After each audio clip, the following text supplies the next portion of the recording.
Hello प्यारे विद्यार्थियों, आप सभी का स्वागत है आपके YouTube चैनल पाथवे पे। तो जैसा कि हम सभी को पता है कि एग्जाम का जो समय है वो काफ़ी नज़दीक आ चुका है और सभी बच्चे जो है एग्जाम से काफ़ी डरे हुए हैं। तो अब डरने की कोई बात नहीं है, क्योंकि हम आपके सारे समस्या का समाधान लेकर आए हैं। हम आपके लिए एक सीरीज तैयार किया है जिसका नाम है रामबाण सीरीज। जैसा कि आप देख रहे हो, इसका नाम है रामबाण सीरीज। उसी तरह से ये एग्जाम में आपके काम भी करेगा रामबाण की तरह। आपको करना क्या है कि एग्जाम से पहले इन सारे इस सीरीज का प्रत्येक वीडियो को आपको देख कर जाना है। तो आप यकीन मानो कि आपका रिजल्ट जो है वो 60% या 60% से ऊपर आने से कोई नहीं रोक सकता है। तो आप सभी से ये रिक्वेस्ट है कि आप इस वीडियो को अपने दोस्तों तक शेयर कीजिए, ताकि सारे बच्चों को इससे लाभ हो सके और वो सारे बच्चे जो है वो फर्स्ट डिवीजन की कैटेगरी में आ जाए, है ना। तो चलिए हम लोग इस सीरीज को आज से ही स्टार्ट करते हैं, शुरू करते हैं। और आज का हमारा फर्स्ट क्वेश्चन क्या है, चलिए देखते हैं। क्वेश्चन क्या है हमारा, यूक्लिड विभाजन एल्गोरिथम का प्रयोग कर 135 और 225 का एचसीएफ ज्ञात करना है।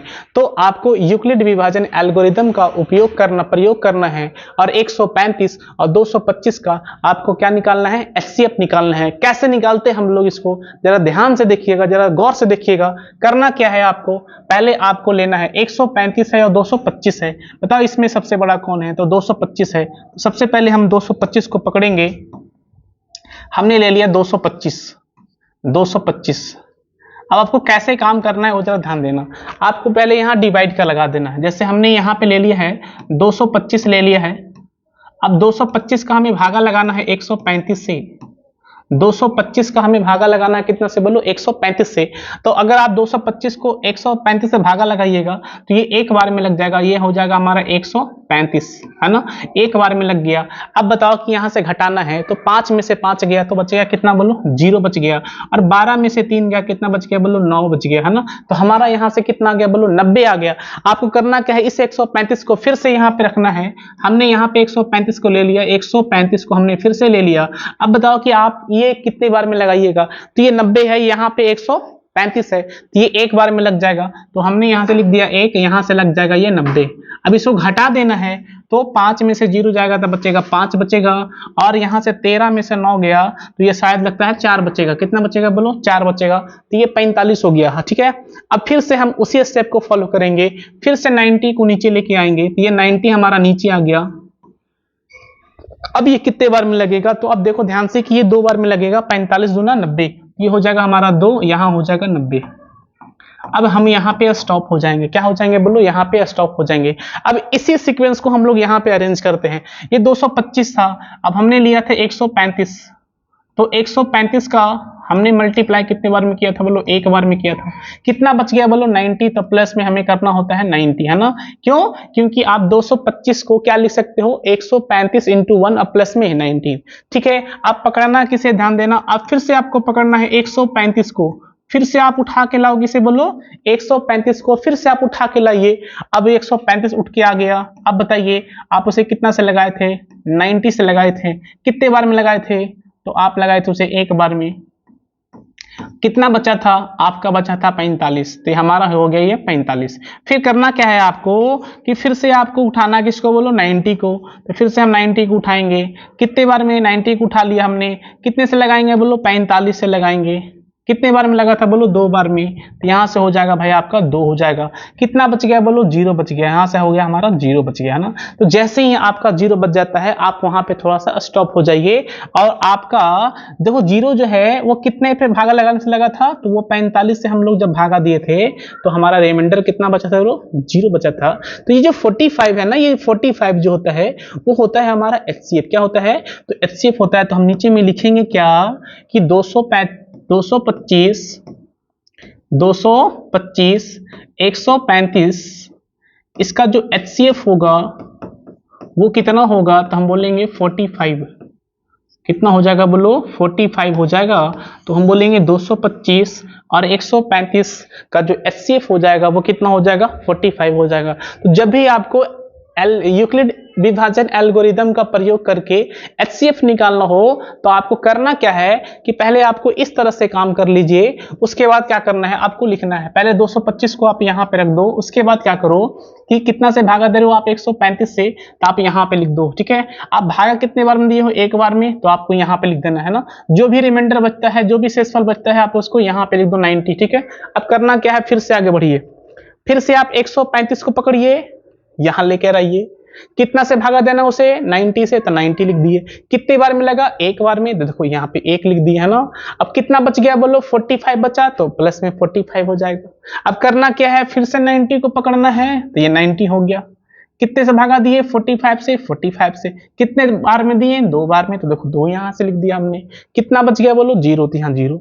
आपको करना यह है कि रिमाइंडर को हमें 0 बनाना है। जहां पर ही रिमाइंडर 0 होता है, तो जिस नंबर से डिवाइड देने से रिमाइंडर 0 होता है, वही होता है हमारा एचसीएफ। यहां से एक ऑब्जेक्टिव सवाल भी बनता है कि यूक्लिड विभाजन एल्गोरिदम का प्रयोग करके हम क्या निकालते हैं, तो हम बोलेंगे हम निकालते हैं एचसीएफ। क्या निकालते हैं, हम निकालते हैं एचसीएफ। देखो ये जो सवाल है काफी बार रिपीट हो चुका है, 2012 में भी आ चुका है, 2018 में भी आ चुका है और 2022 में भी आ चुका है। तो ये सवाल 2022 में भी आ चुका है कि यूक्लिड विभाजन एल्गोरिदम का प्रयोग करके आपको क्या निकालना है, एचसीएफ निकालना है। तो जरूरी नहीं कि हमारे एग्जाम में 135 और 225 मिले, आपको कोई भी 2 नंबर दे सकता है और 2 नंबर देके आपसे क्या पूछ देगा, उसका पूछ देगा एचसीएफ, ठीक है। इसी तरह हमने आपके लिए एक और सवाल लेकर आया है, जरा आप ध्यान दीजिएगा क्वेश्चन क्या है। ये भी वही क्वेश्चन है, यूक्लिड विभाजन एल्गोरिदम का प्रयोग से आप 225, 255 एवं 867 का मासा निकाले, एचसीएफ निकाले, ठीक है। तो फिर से आपको वही काम करना है, पहले 867 लिखेंगे और यहां पे क्या लिखेंगे, 255। अब ये कितने बार में लगेगा, आप डायरेक्ट अगर सोच पाते हो तो ठीक है, नहीं तो उसका भी एक उपाय है कि आप इसे साइड में काम कर लो। पहले आप लिखो 867 और यहां पे कितना है, 200 है 55, तो 867 को हमें भागा लगाना है 255 से। कितने बार में लगेगा, तो हम देख रहे हैं कि ये लगेगा शायद 3 बार में। तो अगर आप 3 बार में लगाइएगा तो 3 पचे 15 हो जाएगा और 3 पचे 15 और 1 16 हो जाएगा, हाथ में बचा 1 और 3 दूना 6 और 1 7, है ना। तो 3 बार में आ रहा है 765। हम 4 बार में देख लेते हैं, तो 4 बार में काफी ज्यादा हो जाएगा, 4 पचे 20, 4 बार में ज्यादा हो जाएगा। इसका मतलब हम इसे 3 बार में लगाएंगे। कितने बार में लगाएंगे इसे, हम 3 बार में लगाएंगे और 3 बार में कितना हो जाएगा, बोलेंगे 765 हो जाएगा। ये 3 बार में जब भाग लगाएंगे तो कितना आएगा, बोलो 765 हो जाएगा। अब इसे घटा देना है, 7 में से 5 गया, बोलो कितना बचेगा, बोलो 2 बचेगा। अब यहां से देखो 6 में से 6 गया, कितना बचेगा, बोलो 0 बचेगा। अब यहां से 8 में से 7 गया, कितना बचेगा, बोलो 1 बचेगा। हमने सही लगाया था, देखो रिमाइंडर जो बचा है वो हमारा इससे क्या है, छोटा है, ठीक है। चलिए उसके बाद हम लोग क्या करते हैं, फिर से वही स्टेप, फिर से पकड़ेंगे 255 को, 255 को पकड़ लिया हमने। अब ये कितने बार में लगेगा, ये तो काफी आसान है, ये सर 2 बार में लगेगा। कितने बार में लगेगा, बोलो ये 2 बार में लगेगा। तो हम यहां से लिख देते हैं 2 और 2 में गुना कर दो, 2 दूना 4 हो जाएगा, 0 हो जाएगा और 2 हो जाएगा। यहां से बच गया हमारा 204। बचेगा क्या हमारा, 5 में 4 गया 1 और 5 में 0 गया 5, तो ये हमारा यहां से कैंसिल आउट, ठीक है ना। अब फिर से क्या करना है, फिर से हमारा 102 है, क्योंकि हमें तब तक ये काम करते जाना है जब तक हमारा शेषफल क्या बन जाए, 0। जैसे ही हमारा शेषफल 0 बन जाएगा तो आप समझ जाइए कि जो आपका भाजक था वो क्या बन जाता है, एचसीएफ बन जाता है। तो अभी शेषफल 0 नहीं है, हमें एक बार और काम करना होगा। तो हम फिर से लेंगे 102 को, तो यहाँ पे 102 हो जाएगा। आप 51 से लगाओ 102, देखो 2 बार में एडिशन हो जाएगा, 102 ये कैंसिल आउट। कितने बार में, बोलो 2 बार में, 2 बार में कैंसिल आउट। देखो यहाँ पे शेषफल 0 बच गया। अब आपको आगे काम करने की जरूरत नहीं है, तो हम डायरेक्ट बता सकते हैं कि मेरा एचसीएफ क्या है, बोलो 51। लेकिन हमें इसी को लिखना है यूक्लिड विभाजन एल्गोरिथम का प्रयोग करके, ठीक है ना। तो कैसे लिखते हैं ध्यान देना। तो 255 को हमने कितने बार में लगाया, बोलो 3 बार में लगाया, तो यहां से हो जाएगा 3 और प्लस में हमारा शेषफल कितना बचा, बोलो 102 बचा। कितना बचा, बोलो 102 बचा। अब हमें करना क्या है, फिर से हमें काम करना है। फिर से हमें किसे पकड़ना है, हमें पकड़ना है 255 को। तो हमने ले लिया 255। आप बताओ कि 255 का जो भागा है 255 का जो भागा है वो कितने से दिए थे आप, 102 से दिए थे। कितने बार में दिए थे, तो बोलेंगे 2 बार में दिए थे तो 2 लिख देंगे। कितना बचा था, तो बोलेंगे 51 बचा था, यहां से हो जाएगा हमारा 51, ठीक है ना। चलिए अब आगे करेंगे फिर से। आप बताओ, फिर हम पकड़ेंगे 102 को। 102 का जो भाग देना है वो कितना से देना है, बोलो 51 से देना है। कितने बार में देना है, 2 बार में। कितना बचा, बोलो 0। इसका मतलब है कि हमने यहां से निकाल लिया कि 255 और कितना बोलो 867। 255 और 867 का जो HCF है, 255 867 का जो HCF है वो हमारा कितना आ गया बताइए आप, 51 आ गया। कितना आ गया बोलो, 255 और 867 का जो HCF है वो हमारा कितना आ गया बोलो, वो आ गया हमारा 51 आ गया, 51 आ गया, ठीक है। तो यूक्लिड विभाजन एल्गोरिदम से आपके एग्जाम में एक सवाल तो कंफर्म है कि वो आना ही आना है। तो आपको यूक्लिड विभाजन एल्गोरिदम का उपयोग करके किस तरह से सवाल को हम लोग सॉल्व करते हैं, उससे हम दो सवाल हमने बताया है। और इसी तरह से आपको काम करना है कि पहले जो भी नंबर दिया जाए पहले आप उसको इस तरह से सॉल्व कर दीजिए। अब जब से इस तरह से सॉल्व हो जाए और फिर आप उसको इस तरह से लिख दीजिए तो ये हो जाएगा आपका राइट आंसर। लेकिन ये काम हमें कब तक करना है, तो ये काम हमें तब तक करना है जब तक हमारा शेषफल क्या बन जाए, 0। जैसे ही हमारा शेषफल 0 बचेगा हम अपना काम करना रोक देंगे। देखो जैसे यहाँ पे शेषफल 0 हो गया और हमने काम करना क्या कर दिया, रोक दिया, क्योंकि शेषफल क्या हो गया, 0। क्योंकि फिर आगे काम कीजिएगा फिर 0 बन जाएगा। तो जैसे ही 0 मिल जाए शेषफल आप रोक दीजिए। अब उसी को इस तरह से आप उसको लिख डालो तो आपका फाइनल आंसर कितना आ गया बोलो, 51। अगर देखते हैं इसी तरह का एक और सवाल है क्या, अभी इस तरह का सवाल नहीं है।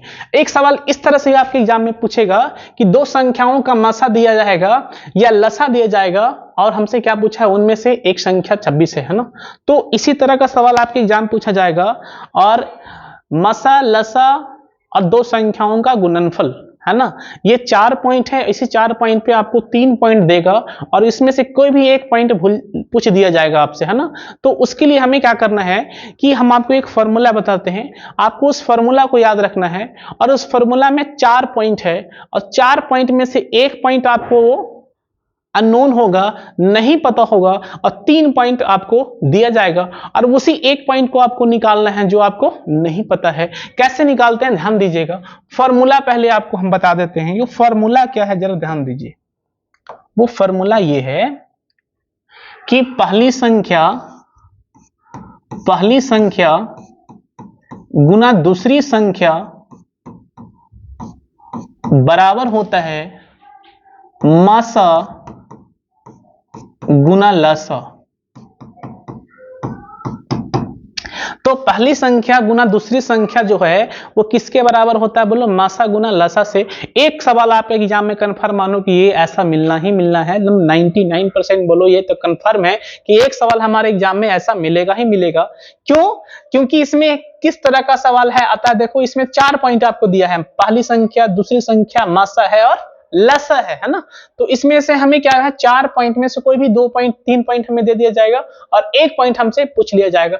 इस सवाल में क्या है जरा ध्यान देना, आपको एक ही फॉर्मूला है याद रखना है, इसी फॉर्मूला को आपको हमेशा लगा देना है। इसमें क्या बोला है कि दो संख्याओं का मासा कितना है बोलो, मासा 13 है और लसा कितना है 182। तो हम क्या करेंगे कि हमारा मासा कितना है तो खुद बोला है कि वो 13 है और हमारा लसा कितना है वो खुद बोला है कि 182 है। मासा कितना है 13 है और लसा कितना 182 है।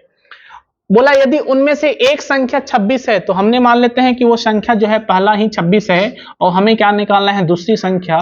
तो हम दूसरी संख्या को मान लेते हैं अननोन, जो कि हमें फाइंड करना है ना। तो दूसरी संख्या क्या हो जाएगा तो हम यहां सोल्व कर देंगे। तो दूसरी संख्या जो है यहां से आ जाएगा 13 गुना 182 और बटे में आएगा 26। अब हमें इसे काट देना। देखो 13 दूना 26 होता है, 13 दूना कितना होता है 26 होता है और 2 से जब इसे काट दीजिएगा तो 9 हो जाएगा और 1 आ जाएगा। तो हमने दूसरी संख्या यहां से निकाल लिया है कि दूसरी संख्या जो है वो हमारा कितना आ गया बोलो 51 आ गया। कितना आ गया बोलो, दूसरी संख्या जो है हमारा है वो हमारा कितना आ गया बोलो 91 आ गया।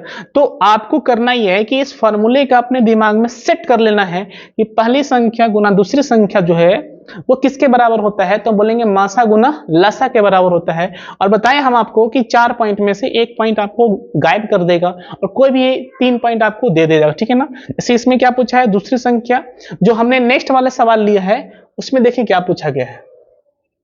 बोला दो संख्याओं का मासा 18 है तथा उनका गुणनफल 12,960 है, तो उनका लसा ज्ञात करना है। तो आप देखो यहाँ पे कि आपको दो संख्याओं का गुणनफल मतलब कि पहली संख्या गुना दूसरी संख्या का वैल्यू हमें दे दिया गया है और हमें मासा भी दे दिया गया है। तो अभी हमने आपको फॉर्मूला बताया है कि वो फॉर्मूला क्या था, फिर से आपको लिख देते हैं। पहली संख्या, आप भी बोलो, पहली संख्या गुना दूसरी संख्या इक्वल टू मासा होता है और गुना में क्या होता है, बोलो, गुना में लसा होता है ना। तो ये फॉर्मूला आप बोलते रहिए बार बार ताकि आपको भी याद हो जाए। पहली संख्या गुना दूसरी संख्या इक्वल टू क्या होता है, मासा गुना लसा। अब बताओ पहली संख्या गुना दूसरी संख्या का गुणनफल हमें पता है, कितना पता है, तो वो हमें पता है 12,960। कितना पता है, बोलो, 12,960। अब बताओ मासा कितना है, तो मासा जो है वो है हमारा 18। हमें क्या पूछा है, लसा हमें नहीं पता है तो हम इसे छोड़ देंगे, ठीक है ना। अब इसे सॉल्व कर देंगे। आप बताओ कि जब लसा आप निकालिएगा यहां से तो लसा क्या आ जाएगा आपका, लसा आ जाएगा आपका 12,960 और बटे में कितना, 18। अगर डायरेक्ट आप काट सकते हो तो ठीक है ना, तो इसे छोटा कर लो। छोटा कैसे करेंगे, ध्यान दीजिए। छोटा करने के लिए आपको करना यह है, इसे काट दो। आप कितने से काट दे, इसे हम ऐसा करते हैं कि 2 से काट देते हैं। 2 से 3 से काटो, 3 6 का 18। और देखो ये भी 3 से कटेगा, 3 में 3 चौको 12, 3 तिहाई 9 और 3 दूना 6 और 0 का 0। अब देखो 6 से काटिए, इसे 6 से काटिएगा, 6 सत्ते 42, बचेगा 1, 6 दूना 12, 20 आ गया। तो हमारा लसा यहां से फाइंड हमने कर लिया कि हमने लसा यहां से कितना निकाल लिया, तो लसा हमने निकाल लिया यहां से 720। कितना निकाल लिया, बोलो, तो लसा हमने यहां से निकाल लिया 720। लसा कितना निकाल लिया, 720, है ना।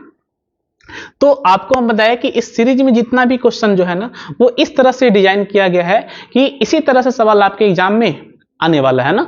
चलिए नेक्स्ट क्वेश्चन को देखते हैं। नेक्स्ट क्वेश्चन क्या है, नेक्स्ट क्वेश्चन है अभाज्य गुणनखंड द्वारा 24 और 36 का मासा ज्ञात करना है ना। तो अब यहाँ पे यूक्लिड विभाजन एल्गोरिदम नहीं है, अब यहाँ पे क्या है, अभाज्य गुणनखंड, जो कि काफी आसान है। आपको गुणनखंड करना है, और कौन सा गुणनखंड करना है, बोलो, अभाज्य गुणनखंड। कैसे करते हैं, ध्यान दीजिए।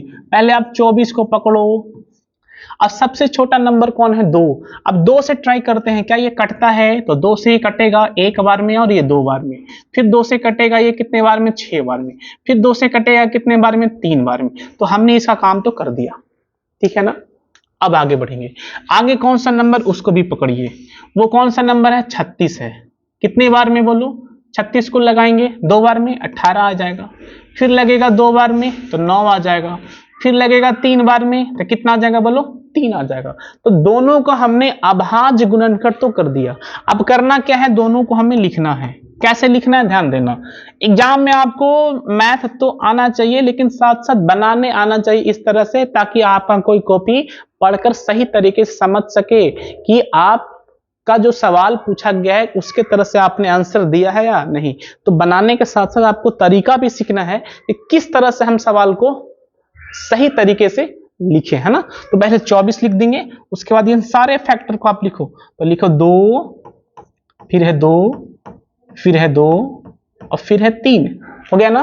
अब क्या करना है, अब हमें 36 को पकड़ना है। 36 को पकड़ो, 36 को पकड़ो, 36 को पकड़ो। क्या है, 36 है हमारा 2 2 3 3, है ना। अब हमें क्या पूछा गया है, मासा पूछा गया है। क्या पूछा गया है, मासा। अब ध्यान देना कि मासा कैसे होता है, मासा कैसे निकालते हैं, अभाज्य गुणनखंड से, है ना। मासा जिसको बोलते हैं HCF, मासा का मतलब क्या होता है, HCF। इसका फुल फॉर्म अगर जानिएगा तो हाईएस्ट कॉमन फैक्टर। क्या होता है, हाईएस्ट कॉमन फैक्टर। मतलब आपको कॉमन फैक्टर खोजना लेकिन हाईएस्ट खोजना है ना। तो सबसे पहले हम यहां से देख रहे हैं कि दोनों में क्या मिला है भाई, 2 मिला। दोनों में क्या मिल रहा है, 2 मिला। देखो ये भी यहां दोनों में 2 है बैठा हुआ। देखो अब यहां से ये 3 जो है वो दोनों में बैठा हुआ है है ना। अब इस वाले दो को देख रहे हैं कि इसका कोई पेयर ही नहीं मिल रहा, ये दो अकेला है लेकिन इसमें तो है ही नहीं, लेकिन ये तीन है, देखो यहां भी तीन नहीं है। तो हमें क्या लगाना है, पेयर लगाना है कि इस दो का पेयर इसके साथ लग गया, इसका पेयर इसके साथ लग गया और इसका पेयर इसके साथ लग गया। अब इसका पेयर लगा ही नहीं, जब इसका जोड़ा नहीं लगा है तो हम उसे नहीं लेंगे, इसका जोड़ा जब नहीं लगा है तो हम उसे नहीं लेंगे। तो हमारा HCF क्या आ जाएगा, तो हम बोलेंगे हमारा जो HCF हो जाएगा वो कितना हो जाएगा, बोलो दो में से कोई एक लेना है ना, दो हो जाएगा, फिर यहां से उठा लो तो दो हो जाएगा, फिर यहां से उठा लो तो तीन हो जाएगा, तो दो दूना चार और चार तीन कितना हो जाएगा, बोलो 12। तो हमारा कितना आ गया, बोलो HCF आ गया 12, है ना। तो हमने यहाँ पे HCF निकाला, लेकिन किस तरीके से निकाला, अभाज्य गुणनखंड से। अभाज्य गुणनखंड से जब आपको बोलेगा HCF निकालना तो कैसे निकालेंगे, इसी तरह से हम लोग उसको ब्रेक कर देते हैं, और जैसे उसके बाद इसके बाद इस तरह से आप उसको लिख दीजिए, और लिखने के बाद क्या करिए, सेट बना लो, पेयर बना लो। तो इसका सेट इसके साथ मिला, ये इसके साथ और ये इसके साथ, इन दोनों का सेट लगा ही नहीं, इन दोनों का पेयर लगा ही नहीं, इसलिए हम इन दोनों को लेंगे नहीं। लेकिन मान लो इसी सवाल में अगर हमारा लसा पूछ दे, क्या पूछ दे, बोलो लसा पूछ दे, तो ये नंबर तो आएगा, लेकिन साथ साथ एक और नंबर भी आ जाएगा, ये 2 और ये होता है 3। मतलब कि जब लसा पूछेगा तो ये काम ये करना है कि आपको ये 3 तो आना ही आना है, लेकिन उसमें और क्या आ जाएगा, जैसे हमारा लसा तो आ गया 12, है ना। अगर मान लो इसी सवाल में अगर हमसे पूछ दिया जाए, लसा पूछ दिया जाए, तो हम क्या करेंगे, ये 2 भी आएगा, ये 2 भी आएगा, ये भी 3 आएगा। तो पहले हम 2 को ले लिए, फिर ये 2 को ले लिए और फिर ये 3 को ले लिए, है ना। अब हमें लसा पूछा गया, ये तो अभी HCF है। अब देखो इसका पेयर ना लगा ना, तो एलसीएम वाला जो है उसको छोड़ता नहीं है, उसको भी साथ रखता है। देखो ये 2 को भी साथ ले लिया है। अब देखो इस 3 का भी पेयर नहीं लगा, उसको भी नहीं छोड़ेगा, वो 3 को भी ले लेगा, है ना। इसका मतलब है कि कितना हो जाएगा, 2 दूना 4, 4 तीन 12, 12 दूना 24 और 24 तीन 72। इसका मतलब इसका एलसीएम कितना आ जाएगा, बोलो इसका जो एलसीएम आ जाएगा वो आ जाएगा हमारा 72। कितना आ जाएगा, 72 आ जाएगा। तो हमारे इसका एलसीएम जो है वो आ जाएगा हमारा 72 आ जाएगा, ठीक है ना। चलिए नेक्स्ट क्वेश्चन देखेंगे कि नेक्स्ट क्वेश्चन है क्या। नेक्स्ट क्वेश्चन जो है, सिद्ध करें √5 एक अपरिमेय संख्या है। ये भी एग्जाम में एकदम कंफर्म है कि इस तरह का सवाल आपके एग्जाम में आना ही है कि √5 एक अपरिमेय संख्या है। अब √5 के जगह पे √7 हो सकता है, √6 हो सकता है, √10 हो सकता है, √11 हो सकता है। तो हम एक नंबर को लेके आपको तरीका आपके दिमाग में सेट कर देते हैं, और इसी तरह का पैटर्न आप अपने दिमाग में सेट कर लो, सिर्फ नंबर को हमें चेंज करते रहना है ना। देखो करना क्या है कि जब भी आपको इस तरह का सवाल मिले, आपको करना क्या है, कैसे बनाना है आप देखिए यहां पे। तो हम क्या करेंगे कि ये √5 है ना, और हमें इसे प्रूफ करना है अपरिमेय संख्या। तो हम इसे अपरिमेय ना मान के हम इसे कुछ और संख्या मान लेते हैं। हम √5 को क्या करते हैं, हम यहां पे लिखते हैं माना, हम यहां लिखेंगे माना √5 जो है एक परिमेय संख्या है। तो हमने मान लिया है कि √5 जो है वो अपरिमेय संख्या है। कैसा संख्या, बोलो परिमेय संख्या है। तो अगर √5 परिमेय संख्या है तो आप हमें ये बताओ, क्या √5 अगर परिमेय संख्या है तो हम लोग पढ़े हैं कि परिमेय संख्या को हम लोग P/Q के रूप में लिखते हैं। तो हम लिखेंगे इसे P/Q। क्या लिखेंगे, बोलो P/Q लिखेंगे। अब करना देखो ध्यान से करना क्या है। अब ये P क्या होता है, तो हम यहां लिखेंगे जहां P तथा Q, P तथा Q, P तथा Q क्या है, तो बोलेंगे सअभाज्य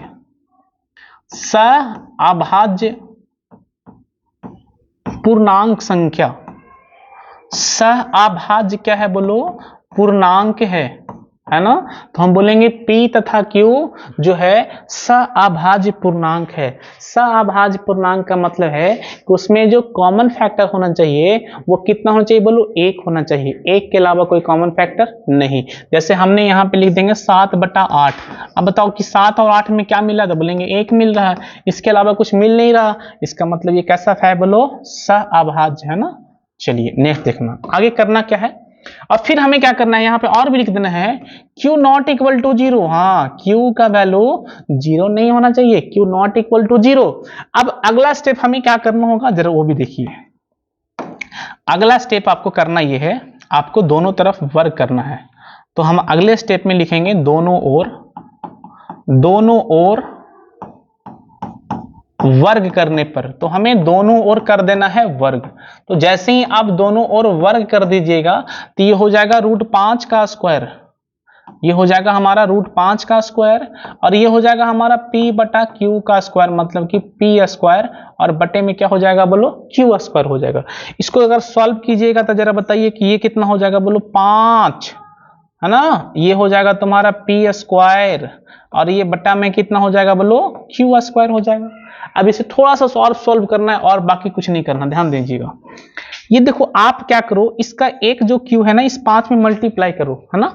एक Q जो है ये 5 में मल्टीप्लाई करो तो ये बन जाएगा 5Q, है ना।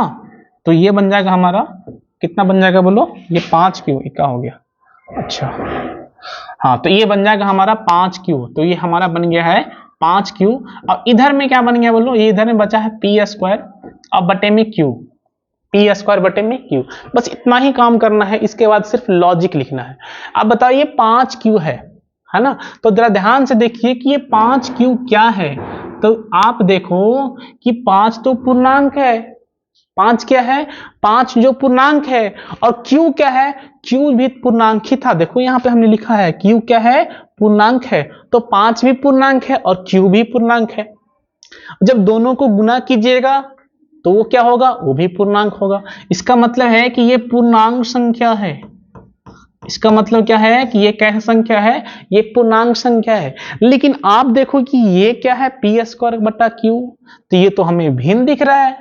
ये हमें क्या दिख रहा है बोलो, ये हमें भिन्न दिख रहा है, ये तो भिन्न संख्या है।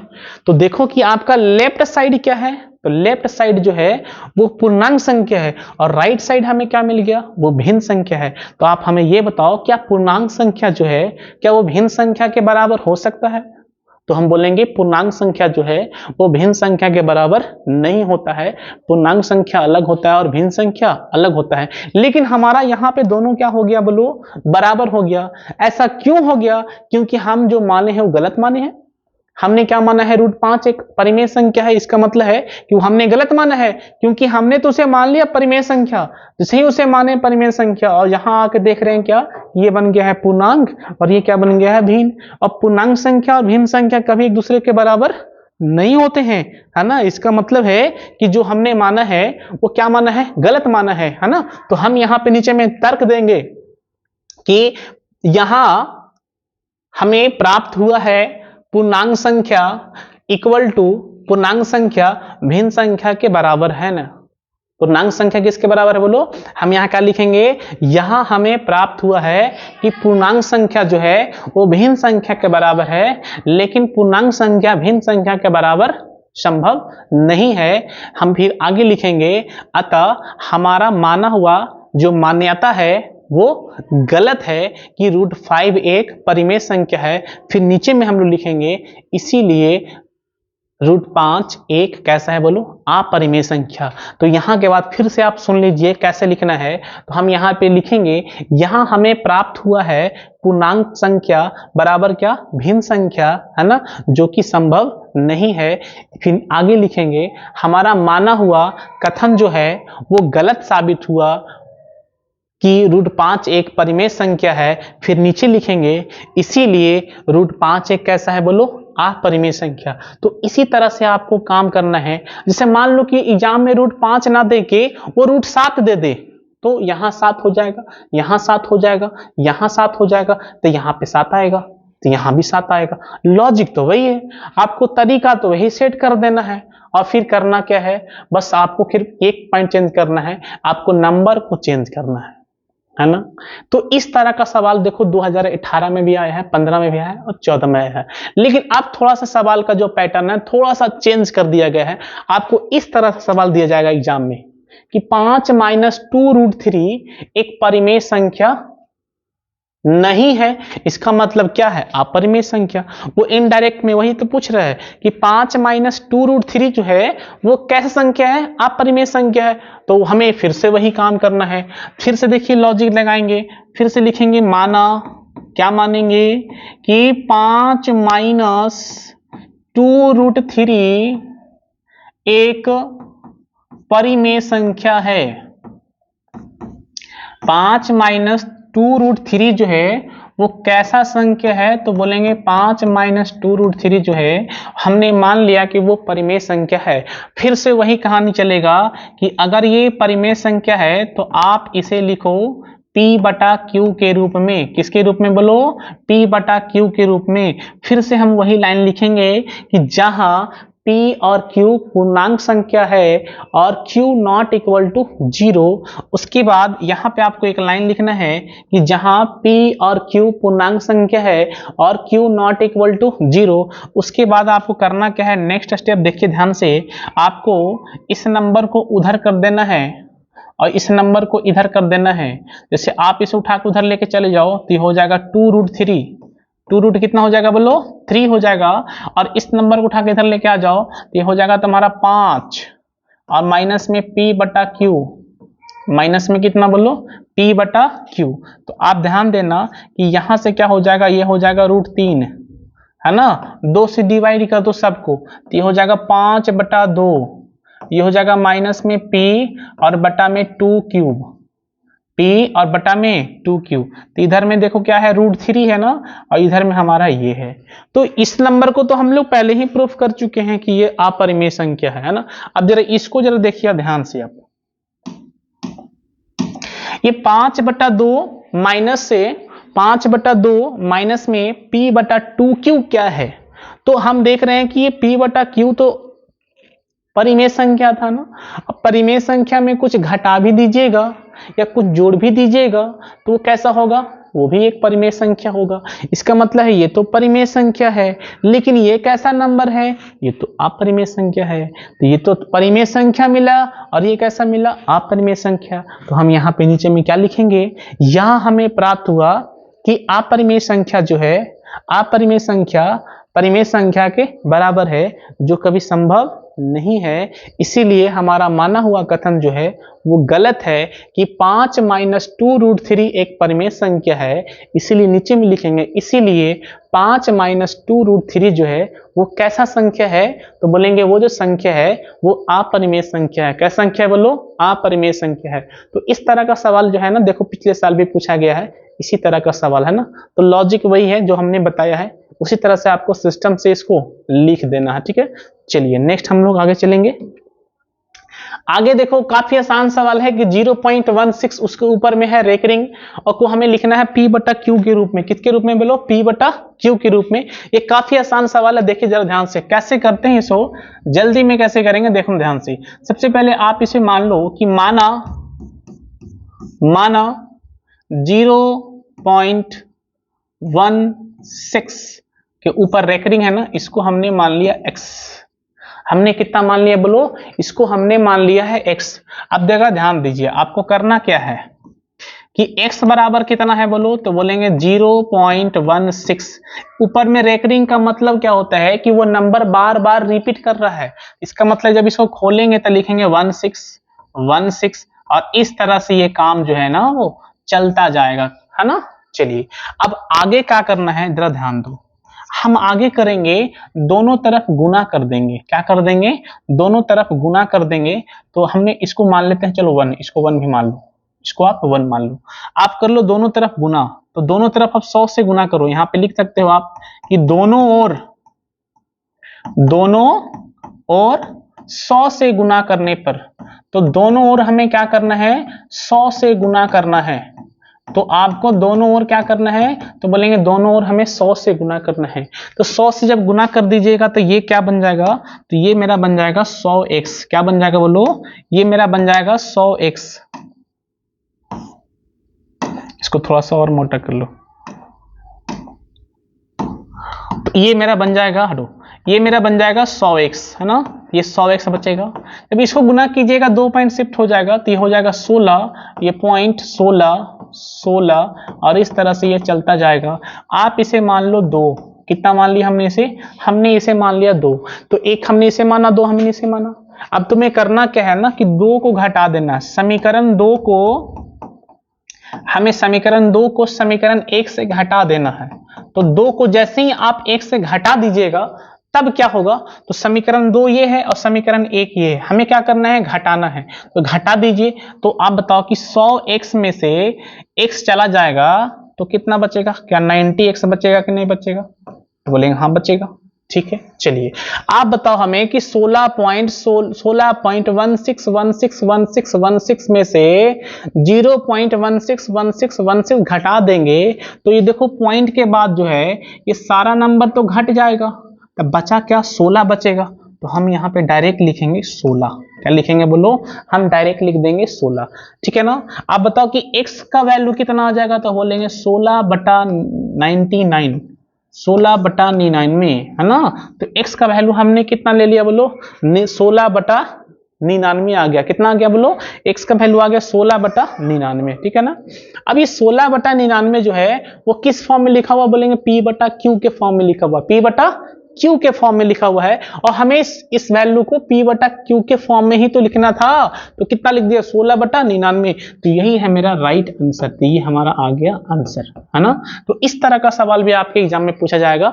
आपको नंबर सिर्फ चेंज करेगा, लेकिन आपका जो मेथड है वो सेम है ना, नंबर सेम रहेगा। जैसे मान लो एग्जाम में पूछ दिया ऐसा, तो क्या होगा, सेम आएगा। लेकिन अगर मान लो कि यही सवाल अगर आपको ऑब्जेक्टिव में आ जाए तो उसको भी हम आपको सही कर देते हैं। यहाँ पे इसको शॉर्ट भी बना सकते हो। क्या करना है कि जैसे आपको ये दिखे, सबसे पहले ये सारा पॉइंट रेकरिंग को गायब कर दीजिए, तो हम क्या बचेगा, 17 बचेगा। क्या बचेगा बोलो, 70 बचेगा, 17 बचेगा। आपको करना क्या है, बटा करना है। आप बताओ रेकरिंग के बाद कितने नंबर पे, पॉइंट के बाद कितने नंबर पे रेकरिंग है, तो बोलेंगे पॉइंट के बाद सर 1 और 1 2 नंबर पे रेकरिंग है, तो आपको 2 9 नीचे लिख देना है। कितना 9 लिखना है, 2 9। जैसे मान लो आपको ऐसा आ जाए, ऐसा है, तो सबसे पहले क्या करेंगे, इस सारे पॉइंट और रेकरिंग को गायब कर देंगे, तब बचा 23 बचा ना। अब बताओ पॉइंट के बाद जो रेकरिंग है वो कितने नंबर पे है, तो बोलेंगे 2 नंबर पे है, तो 2 नंबर पे है तो 2 को 9 नीचे आएगा, है ना। तो हम इसे ऑब्जेक्टिव में आएगा ना, तो हम इसे डायरेक्ट मार देंगे, है ना। तो इस तरह से सॉल्व कर देखते हो आप इसे। लेकिन अगर हमें सब्जेक्टिव बनाना है तो हम इस तरह से बनाएंगे, पहले उसे x मान लेंगे, फिर x को ऐसे लिख देंगे, फिर दोनों ओर 100 से गुना कर देंगे। सब में सेम काम है, सारे में आपको इसी तरह से काम करते जाना है ना। जितना भी सवाल आपको बताते हैं ना, उस सारे सवाल को घर पे जाके आपको एक और फिर से बनाना है, तभी हमारा जो ये लक्ष्य है आपको, है ना, आपके मंजिल तक पहुंचाने का, वो आपको तभी पूरा कर सकते हैं हम, जब आप मेरे साथ साथ ये काम करते चलो। जैसे हमने ये काम किया है ना आपके साथ साथ, आप जाके इसे घर पे भी करो, है ना। तब आपका जो कॉन्फिडेंस है ना थोड़ा सा स्ट्रांग हो जाएगा, मजबूत हो जाएगा। ठीक है, चलिए नेक्स्ट सवाल को देखेंगे क्या है मेरा। नेक्स्ट सवाल है हमारा 1.8 के ऊपर, देखो रेकरिंग है। 1.8 के ऊपर क्या है बोलो, रेकरिंग है, और हमें इसको लिखना है p/q के रूप में। इस सवाल को पहले आप ट्राई करो, फिर हम आपको बताते हैं।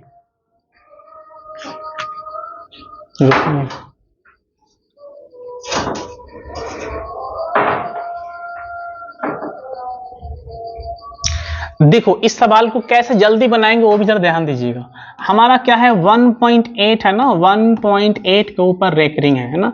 करना क्या है जरा ध्यान दे, थोड़ा सा इसको स्टाइल से आपको लिखना है।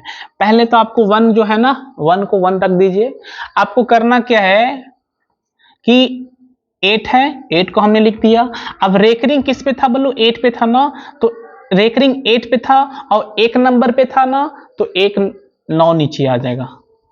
सबसे पहले 1 को जैसे था वैसे लिख दो। आप देखो कि पॉइंट के बाद जो रेकरिंग है वो कितने नंबर पे है, तो बोलेंगे 1 नंबर पे है, तो 1 9 नीचे आएगा, तो हो जाएगा 1 सही 8/9 या 1.8/9। अब इसको सॉल्व करने आपको आता है, करना क्या है, कुछ नहीं करना है, आपको एलसीएम ले लेना है 9, तो 9 हो जाएगा। तो लिखेंगे 9 एकम 9 और प्लस में 8, और 9 8 कितना 17, और बटा में कितना 9, तो ये हो गया हमारा आंसर। 17/9। अगर मान लो यही सवाल हमें ऐसा आ जाए, 1.6 के ऊपर रेकरिंग आ जाए, 1.6 के ऊपर रेकरिंग आ जाए, क्या करेंगे? बहुत आसान है, पहले हम 1 को पकड़ लेंगे, उसके बाद 6 को लिखेंगे, है ना। पॉइंट के बाद जो रेकरिंग है कितने नंबर पे है? 1 नंबर पे है, तो 1 9 नीचे आ जाएगा। फिर से इसे सॉल्व कर देंगे, एलसीएम ले लेंगे 9, कितना? 9 हो जाएगा। तो 9 एकम 9 और प्लस में कितना? 6 और 9 और 6 कितना होता है? बोलो 15 और बटे में भाई कितना होगा? 9, है ना। काफी आसान सवाल है। अब इस तरह का सवाल अगर आपके एग्जाम में आता है तो आप बना सकते हो ना। देखो ये सवाल रिपीट भी किया, देखो 2020 में था ना, और देखो 2022 में भी पूछा गया है ना। तो इसी तरह का सवाल हम आपके लिए लाए हैं ना, जो एग्जाम में एकदम कन्फर्म है कि आना ही आना है, इससे बाहर कुछ आने वाला नहीं है, क्योंकि काफी लंबे समय के अनुभव के बाद आपके लिए जो ये जो सीरीज है ना हमने तैयार किया है ना, तो आप विश्वास मानो और इस पे काम करना आप स्टार्ट कर दो, है ना, देर नहीं करना। चलिए नेक्स्ट क्वेश्चन की तरफ चलेंगे। क्वेश्चन काफी आसान है, बहुपद का सवाल है। बहुपद का ये सवाल है 4x² - 3 का शून्य ज्ञात करना है। ये काफी बच्चे बना सकते हैं, आप बनाइए, बताइए कि 4x² - 3 का शून्य क्या होगा, है ना।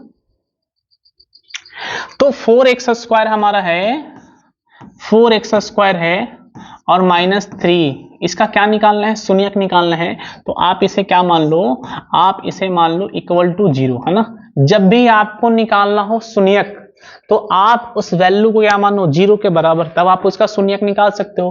कैसे निकाल सकते हो? जरा ध्यान दीजिए आप। ये 4x² इसको रहने दो, इस 3 को आप उधर लेके चले जाओ राइट साइड में, तो ये हो जाएगा प्लस में 3 हो जाएगा। कितना हो जाएगा? बोलो, प्लस में 3 हो जाएगा। अब करना ये है कि आपको इस 4 से डिवाइड करना है, तो x² का वैल्यू कितना आ जाएगा? तो बोलेंगे 3/4। कितना आएगा? बोलो, x² का जो वैल्यू आएगा वो आएगा 3/4। लेकिन हमें मान किसका चाहिए? बोलो, x का। तो x का जब मान निकालेंगे तो इस स्क्वायर को हटाएंगे। जब भी स्क्वायर हटेगा तो सबसे पहले आप प्लस और माइनस लगाइए, फिर अंडर रूट लगाइए और 3/4 लिखिए। अब इसको और सॉल्व करो, x बराबर प्लस माइनस √3 और 4 का वर्गमूल कितना होता है? बोलो, 2 होता है। तो हमने निकाल लिया 2 शून्यक।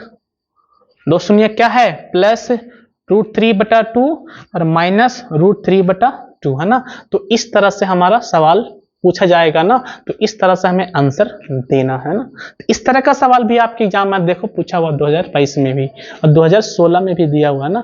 तो इस तरह से आपको कोई भी एक बहुपद दे दिया जाएगा और क्या पूछेगा? उसका शून्यक, है ना। बहुपद का और भी सवाल हम आपके लिए लेकर आए हैं, देखिए ये सवाल को। सवाल क्या है? 2x² माइनस में 7x है और प्लस में कितना है? 3। हमें क्या निकालना है? हमें यहाँ पे देखो पूछा क्या है, यदि बहुपद 2x² - 7x + 3 का शून्यक p और q है, खुद बता दिया है कि इसका जो शून्यक है, पहले इसको तो हम 0 मान लेते हैं, लेट इसका जो शून्यक है वो क्या है? बोला है, खुद बोला है कि p है और q है। शून्यक जो है वो क्या है? बोलो, p है और q है। तो हमें मान किसका पूछा है? हमें मान पूछा है p² और प्लस में q²। हमें जो मान पूछा गया है, तो हमें मान जो पूछा है वो पूछा है उसने p² और प्लस में q²। ये तो फेरा कर दिया, है ना। तो हमें तो पहले निकालना होगा, p निकालना होगा और q निकालना होगा, मतलब हमें इसका शून्यक निकालना होगा। लेकिन आपको एक हम जबरदस्त ट्रिक बताएंगे जिससे आपको बिना शून्यक निकाले डायरेक्ट इसका मान आप निकाल सकते हो। कैसे? आप देखो कि p² + q² है ना, इसको हम क्या लिख सकते हैं? इसको हम लिख सकते हैं p + q का होल स्क्वायर। इसको हम लिख सकते हैं p + q का होल स्क्वायर और माइनस में 2pq, और माइनस में क्या लिखेंगे? बोलो, माइनस में लिखेंगे 2pq, है ना। तो हम इसे क्या लिखेंगे? p + q का होल स्क्वायर और माइनस में क्या लिखेंगे? 2pq लिखेंगे ना, क्योंकि जब इसको आप सॉल्व कीजिएगा ना, देखो यही आएगा, क्योंकि ये a + b का होल स्क्वायर है। क्या होता है? p² + q² प्लस में 2pq आएगा और ये माइनस में कितना है? 2pq। तो प्लस और माइनस कैंसिल आउट, तो फिर जो वही बचेगा। मतलब इसको हम ऐसे लिख सकते हैं, ठीक है। चलिए, तो इसके लिए क्या चाहिए? हमें p + q चाहिए और pq चाहिए, है ना। तो हम p + q निकालेंगे। तो बहुपद के शून्यांकों का योग जो होता है वो होता है -b/a। माइनस का क्या होता है बोलो, b बाई ए। तो बहुपद के शून्यांकों का योग क्या होता है, माइनस का b बटा ए। अब बताओ कि माइनस तो चलो ठीक है, ये माइनस हमने लिख दिया है, और b और a और c पकड़िए। बताते हैं यहाँ पे कि द्विघात बहुपद जो है वो इस तरह से आपको मिलेगा, a x square plus b x plus में सी। एक्स स्क्वायर का जो गुणांक है वो a होता है, और x का जो गुणांक है वो b होता है, और जो संख्या बचा वो c होता है। तो बताओ यहां से कि b कितना है, तो बोलेंगे माइनस का 7, 7 लेना है, साइन के साथ लेना है, माइनस का 7। अब बताओ कि a कितना है, तो एक्स स्क्वायर का गुणांक कितना है बोलो 2। अब इसे सॉल्व कर देंगे तो माइनस माइनस प्लस हो जाएगा 7 और बटे में 2 आ जाएगा। तो हमने p प्लस क्यू का मान यहाँ से हमने निकाल लिया कि p प्लस क्यू का जो मान है वो कितना है, 7 बटा 2 है ना। अब हमें निकालना होगा पी क्यू का मान। तो पी क्यू का मतलब हो गया शून्यांकों का गुणनफल, और शून्यांकों का गुणनफल होता है c बटा a। शून्यांकों का गुणनफल क्या होता है बोलो, c बटा a होता है। और c हमारा कितना है जरा बताइए, तो c जो है हमारा वो 3 है, तो हम यहां से लिखेंगे 3। और a क्या है बोलो, a जो है हमारा वो 2 है, तो हम यहां से लिखेंगे 2। तो हमने p प्लस क्यू भी निकाल लिया है, और हमने p इंटू क्यू भी निकाल लिया है। अब इस दोनों वैल्यू को लेंगे और वहां पे लाके पुट कर देते हैं। जरा आप ध्यान देना है कि यहाँ पे पुट करने से क्या आएगा। अब देखो p प्लस क्यू है ना, कितना है मान, 7 बटा 2। तो यहाँ पे लिख देंगे 7 और बटा में 2, इसका होल स्क्वायर है ना, और माइनस में 2 हो जाएगा ना। पी क्यू का वैल्यू कितना है, 3 बटा 2। तो लिख दीजिए आप यहाँ पे 3 बटा 2। देखो 2 से 2 कैंसिल आउट। अब इसे सॉल्व करो तो 7 का स्क्वायर 49, 2 का 4, और माइनस में कितना आएगा बोलो, 3 आएगा। माइनस में कितना आएगा बोलो, 3 आएगा। अब इससे कुछ नहीं करना है, एलसीएम ले लेना है। एलसीएम कितना आएगा बोलो, 4 आएगा। कितना आएगा एलसीएम, 4 आएगा। तो ये 49 हो गया, और ये माइनस का 12 हो जाएगा, घटाइएगा 37 हो जाएगा, और बटे में कितना आएगा बोलो, 4। तो हमने यहाँ पे P square plus Q square का वैल्यू निकाल लिया। कितना आया बोलो, 37 बटा 4। कितना आया बोलो, 37 बटा में 4 आया हमारा आंसर, 37 बटा में 4। ठीक है ना। तो इस तरह का सवाल को हम लोग इस तरह से सॉल्व करेंगे, और ये सवाल हमारा कब का आया बोलो, 2018 का है ना। ठीक है, चलिए नेक्स्ट क्वेश्चन की तरफ देखेंगे। नेक्स्ट क्वेश्चन क्या है, 4x स्क्वायर माइनस में 4x प्लस 1 के मूल हो तो अल्फा बाई बीटा और बीटा बाई अल्फा का मान निकालना है। तो सबसे पहले देखो कि आपको निकालना क्या है, तो आपको निकालना है, हाँ यहाँ देखिए, आपको निकालना है अल्फा और बाई में बीटा और प्लस में बीटा और बाई में अल्फा। अच्छा इसको सॉल्व भी कर लो, तो आप बताओ एलसीएम कितना आएगा। तो एलसीएम जो आएगा अल्फा बीटा, एक मिनट एक काम करते हैं, इसको और इधर लिख देते हैं यहाँ पे। तो यहाँ पे अल्फा बाई बीटा प्लस में बीटा बाई अल्फा को हम क्या लिख सकते हैं, तो हम यहाँ पे इस तरह से इसको लिख सकते हैं। एलसीएम कितना आएगा, तो एलसीएम जो है वो आएगा हमारा अल्फा इंटू बीटा आएगा, है ना। तो बीटा से बीटा कैंसिल आउट, तो अल्फा स्क्वायर आ जाएगा, है ना। यहाँ से अल्फा कैंसिल आउट, तो बीटा स्क्वायर आ जाएगा। और अभी हमने इसको ऐसा लिखना सिखाया है कि P square plus Q square को क्या लिखेंगे, p प्लस क्यू का होल स्क्वायर माइनस में 2pq। तो हम यहाँ पे क्या लिख देते हैं, हम यहाँ पे लिखेंगे इसको थोड़ा सा, हम इसको यहां से क्या लिखेंगे, अल्फा प्लस बीटा का होल स्क्वायर और माइनस में 2 अल्फा बीटा, और बटा में भाई कितना होगा बोलो, अल्फा बीटा, है ना। बटा में हमारा हो जाएगा अल्फा और बीटा। ठीक है, अब इसको हमें सॉल्व, तो हमने यहां तो कर दिया। इसका वैल्यू निकालने का मतलब है कि हमें इसका वैल्यू निकालना है। अब इसका वैल्यू निकालने में देख रहे हैं कि हमें क्या चाहिए, अल्फा प्लस बीटा चाहिए, और हमें क्या चाहिए, अल्फा और बीटा चाहिए, है ना। चलिए, तो अल्फा प्लस बीटा और अल्फा इंटू बीटा। तो सबसे पहले हम यहाँ पे देख लेते हैं कि हमारा बहुपद है क्या। तो हमारा जो बहुपद है वो है 4x स्क्वायर माइनस में 4x और प्लस में कितना है 1, है ना। इसको चलो हम मान लेते हैं 0, है ना। इसको हमने मान लिया 0, ठीक है। अच्छा, इसका जो शून्यक है वो क्या है बोलो, इसका जो शून्यक है अल्फा है, और एक क्या है, तो एक जो है वो बीटा है ना। चलिए, तो आप पहले ये बताओ कि अल्फा प्लस बीटा क्या आ जाएगा, तो हम यहां से निकाल लेंगे। माइनस का बी बटा ये होता है, तो माइनस हो गया, और बी कितना है हमारा -4 है, ए कितना है वो भी 4 है। इसको सॉल्व कर देंगे तो माइनस माइनस प्लस हो जाएगा, और बटे में 4 हो जाएगा, कैंसिल आउट, हमारा ए आ गया। तो अल्फा प्लस बीटा हमारा कितना आ गया बोलो, 1 आ गया, है ना। उसी तरह से आप बताओ कि अल्फा इंटू बीटा क्या आ जाएगा, तो आपको अभी बताया हमने फॉर्मूला C बटा A होता है, और C कितना है, तो C जो है हमारा वो 4 है ना, C जो है हमारा 4 है, और A कितना, सॉरी C 4 नहीं है, C जो है हमारा 1 है, C हमारा 1 है, और A कितना है, 4 है, तो हमने यहां से निकाल लिया 1 बटा 4। अब इन दोनों वैल्यू को हम लोग क्या करना है, हम इन दोनों वैल्यू को पुट कर देना है यहाँ पे। चलिए दोनों वैल्यू को अगर पुट करते हैं, देखो क्या आता है हमारा आंसर। अल्फा प्लस बीटा का मान कितना है बोलो 1, तो 1 का स्क्वायर तो 1 ही हो जाएगा, अब माइनस में 2 हो जाएगा। अल्फा इंटू बीटा क्या है बोलो 1 बटा 4, 1 बटा कितना बोलो 4, तो 1 बटा 4 है, और बटा में कितना हो जाएगा, बटा में भी हो जाएगा 1 बटा 4। अब इसे कुछ करना तो है नहीं, अब इसे हमें सॉल्व कर देना है। सॉल्व करना काफी आसान है।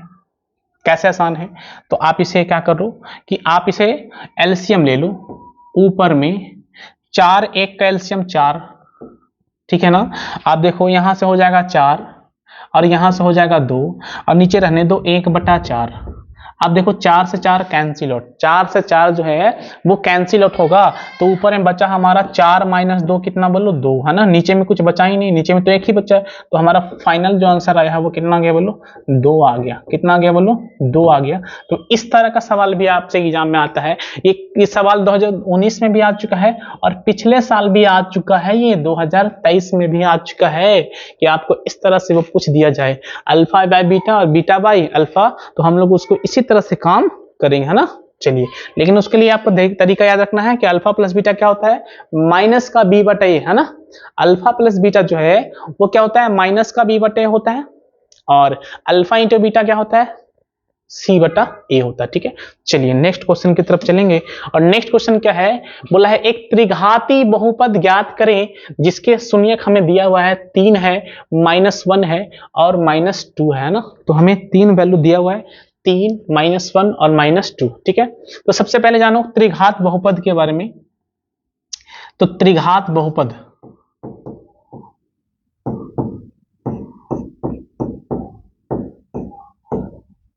तो त्रिघात बहुपद के बारे में बात करेंगे। त्रिघात बहुपद का जो समीकरण होता है वो होता है x³ minus alpha plus beta और प्लस में गामा इंटू x² प्लस में alpha beta, beta gamma, gamma alpha into x, और प्लस में होता है अल्फा बीटा गामा। तो त्रिघात बहुपद क्या होता है, x³ माइनस में alpha plus beta plus gamma into x² और प्लस में होता है alpha beta plus beta gamma plus gamma alpha into x, और प्लस में होता है अल्फा बीटा इंटू गामा, है ना। तो अब हमें करना क्या है कि अब हमें इस वैल्यू को निकालना है, तो हमें इसका मान निकालना होगा, इसका निकालना होगा और इसका निकालना होगा। तो इन सारे वैल्यू को हम यहाँ पे निकालते हैं। तो सबसे पहले निकालेंगे अल्फा प्लस बीटा और प्लस में गामा। तो alpha plus beta plus gamma जो है वो क्या होगा, उसका वैल्यू सबसे पहले आप इसको भी ट्राई करो कि alpha plus beta plus gamma जो है वो क्या होगा। तो इसे हम सॉल्व कैसे करेंगे जरा ध्यान दीजिएगा। आपको अल्फा बीटा गामा का वैल्यू खुद दे दिया है, वो 3 है, -1 है और -2 है। तो हम डाल देंगे यहाँ पे, ये 3 हो जाएगा, -1 हो जाएगा और -2 हो जाएगा। सॉल्व कर देंगे, कितना आ जाएगा बोलो, ये तो लगता है 0 आ जाएगा, है ना। ये हमारा कितना आ जाएगा बोलो, 0 आ जाएगा। और नेक्स्ट क्या है, तो नेक्स्ट हमारा है अल्फा बीटा, बीटा गामा और गामा अल्फा, है ना। इसको भी सॉल्व कर देते हैं। तो चले डालिए, अल्फा का मान कितना है 3 है ना, 3 हो जाएगा और गुना में -1 हो जाएगा प्लस में, और बीटा कितना है, बीटा जो है -1 है, और गामा कितना है -2 है और प्लस हो जाएगा। यहां से बताओ गामा कितना है, तो बोलेंगे -2, और अल्फा कितना है तो ऊपर में देखेंगे 3 है। तो इन सारे वैल्यू को सिर्फ यहाँ पे पुट कर देना है, और पुट करने के बाद इसको सॉल्व कर देना है। तो बताइए यहाँ से कितना आ जाएगा, यहाँ से आ जाएगा -3 आ जाएगा, और माइनस माइनस प्लस हो जाएगा, तो प्लस का यहाँ से 2 आ जाएगा, और माइनस में यहाँ से 6 आ जाएगा, है ना। इसको सॉल्व कर देंगे तो -3 -6 माइनस का 9, और प्लस में कितना आएगा बोलो, प्लस में 2 आएगा। इसको आप सॉल्व कर दो, कितना आएगा बोलो, -7 आ जाएगा। तो हमने इसको सॉल्व कर लिया और हमने इसका रिजल्ट कितना लाया बोलो, -7। लेकिन हमें एक और भी निकालना है। और वो क्या है बोलो, अल्फा बीटा और गामा, अल्फा बीटा और गामा। तो उसको भी अब देख लो कि अल्फा बीटा गामा क्या होगा, अल्फा बीटा और गामा है ना। तो अल्फा बीटा गामा डाल दीजिए, 3 गुना -1 गुना -2, तो माइनस इंटू माइनस प्लस हो जाएगा, 3 दूना 6। तो हमने सारे वैल्यू यहाँ से फाइंड कर लिया कि हमारा ये वैल्यू कितना है -7, ये कितना है 6, ये वैल्यू कितना है 0। अब इन सारे वैल्यू लीजिए वहां पे जाकर डाल देते हैं। तो इन सारे वैल्यू को यहाँ पे डालो, कितना आएगा बोलो, तो x³ माइनस में 0 इंटू में x² प्लस में इसका वैल्यू कितना है बोलो, इसका वैल्यू कितना है बोलो, -7, तो बोलेंगे -7 इंटू में x और प्लस में alpha beta gamma, alpha beta gamma, alpha beta gamma कितना है 6 है ना। तो यहाँ से हो जाएगा 6 हो जाएगा। तो बताओ फाइनल आंसर कितना आ जाएगा, बोलेंगे x³ आ जाएगा। देखो 0 इंटू x² क्या होता है 0, खत्म हो गया। तो माइनस में ये तो कहानी खत्म इसका, तो प्लस माइनस माइनस तो हो जाएगा 7x और प्लस में कितना 6। तो हमने निकाल लिया फाइनल आंसर x³ -7x और प्लस में कितना बोलो 6 आ जाएगा है ना। तो इसका फाइनल आंसर हमने निकाल लिया x³ -6 7x और प्लस में 6 आ जाएगा। तो ये काफी आसान सवाल था, कुछ नहीं, हमें अल्फा बीटा गामा का वैल्यू दे दिया गया था। लेकिन हमें ये वैल्यू याद होना चाहिए कि त्रिघात बहुपद क्या होता है, x³ minus alpha plus beta plus gamma into x² और प्लस में अल्फा बीटा बीटा गामा और गामा अल्फा इंटू x हो जाएगा और प्लस में क्या होता है अल्फा बीटा गामा है ना।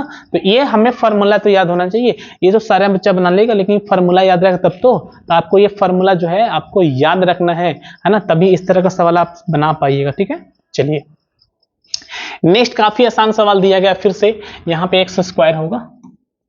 क्वेश्चन क्या है कि 2x² -11x और प्लस में 15 है, इसका हमें शून्यक अल्फा बीटा है, तो हमने इसको 0 मान लेते हैं। इसका शून्यक क्या है बोलो, इसका शून्यक जो है अल्फा है और बीटा है, अल्फा और क्या है बोलो बीटा है।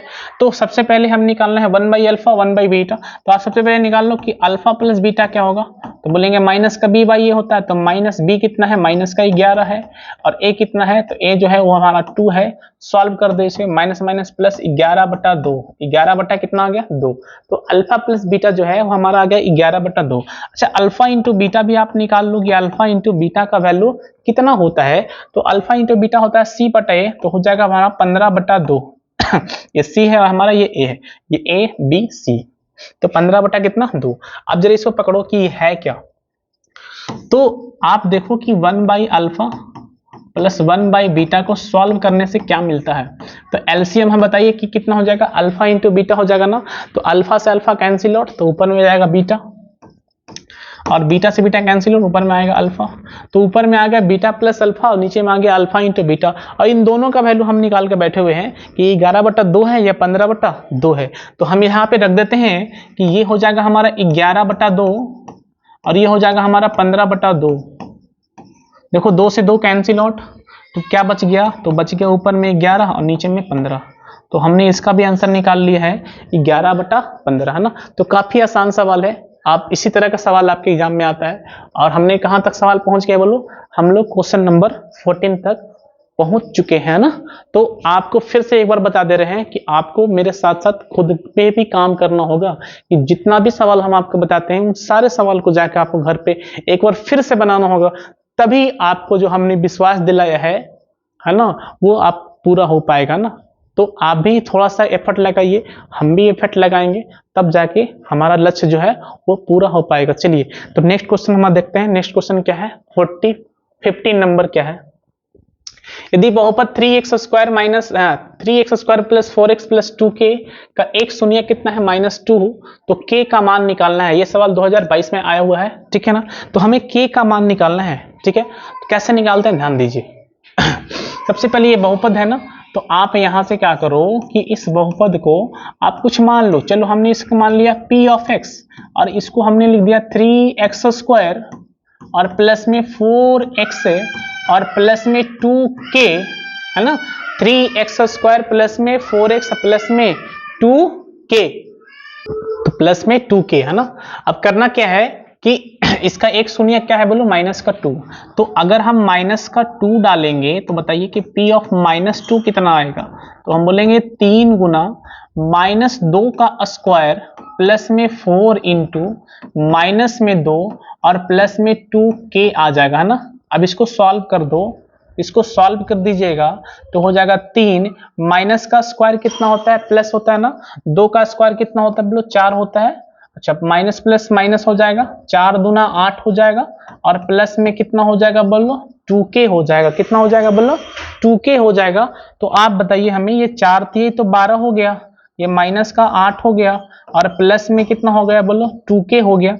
घटा दो आप, 12 में से 8 गया 4, ये 4 प्लस हमारा आ गया 2k, है ना। कितना आ गया बोलो, 4 प्लस हमारा कितना आ गया 2k। तो ये किसका वैल्यू आया है, ये जो वैल्यू आया है p ऑफ -2 का ना आया है। अब देखो ये -2 क्या था, तो -2 जो था वो शून्यक था। तो अगर आप बहुपद में उसके शून्यक को डालिएगा तो उसका मान कितना आएगा बोलो, 0 आएगा। इसका मतलब है, इसलिए लिखेंगे हम लोग यहाँ पे, इसीलिए कि p ऑफ -2 जो है वो कितना हो जाएगा बोलो, 0 हो जाएगा, है ना।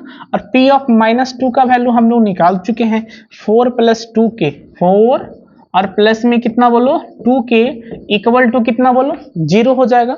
अब यहाँ से k का मान आप निकालो, कितना आएगा जरा बताइए तो आप, तो 2k हो जाएगा यहाँ से और इक्वल टू माइनस का 4k, तो k कितना आ जाएगा, तो बोलेंगे -4 और बटे में 2 का